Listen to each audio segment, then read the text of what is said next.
Jangan pernah melewatkan kisah ini. Tuhan selalu memberkati orang yang baik hati. Monica adalah seorang pencuci piring di sebuah restoran. Setiap hari, ia bekerja keras dengan diam-diam, tetapi sering diejek oleh koki dan pelayan. Bahkan manajer pun sering memarahinya. Meskipun begitu, ia tetap bertahan dalam pekerjaannya hanya demi menghidupi keluarganya. Suatu hari, seorang lelaki tua berpakaian compang-camping masuk ke restoran. Banyak pelanggan dan karyawan merasa jijik melihatnya, tetapi Monica tetap tersenyum dan menyajikan semangkuk sup hangat untuknya. Tak disangka, sebelum lelaki tua itu selesai makan, manajer menyuruh orang untuk mengusirnya. Setelah ia pergi, biaya makanan itu justru dibebankan kepada Monica. Manajer memarahinya dengan keras, dan rekan-rekan kerjanya pun mengejeknya. Monica pulang dengan sedih, lalu menceritakannya kepada ibunya. Ibunya hanya menenangkannya. "Anakku, Tuhan melihat kebaikanmu. Dia tidak akan melupakannya." Monica berdoa sambil menangis, lalu tiba-tiba teringat ayat Alkitab. "Siapa menaruh belas kasihan kepada orang miskin, memiutangi Tuhan, yang akan membalas perbuatannya itu."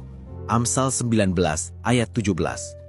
Hatinya menjadi tenang karena ia mengerti maksud Tuhan.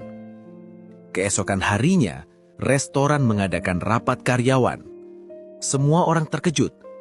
Pengemis kemarin ternyata adalah pemilik restoran yang sebenarnya.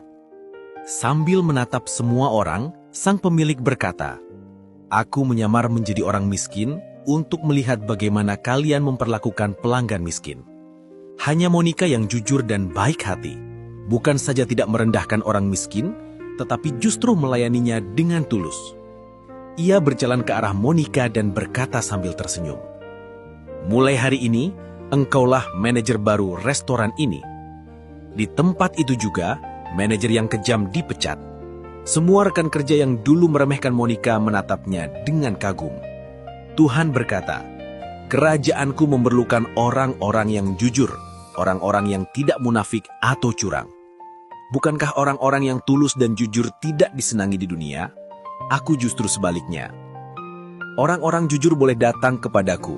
Aku menyenangi orang-orang seperti ini, dan aku juga membutuhkan orang-orang seperti ini. Inilah kebenaranku. Sahabat yang terkasih, Tuhan mengasihi orang yang jujur dan baik hati. Meskipun dunia meremehkanmu, Tuhan akan meninggikanmu. Ketika semua pintu tertutup di hadapanmu, Tuhan mampu membuka pintu yang baru. Jika kamu menyukai konten ini, silahkan tinggalkan komentar dan bagikan.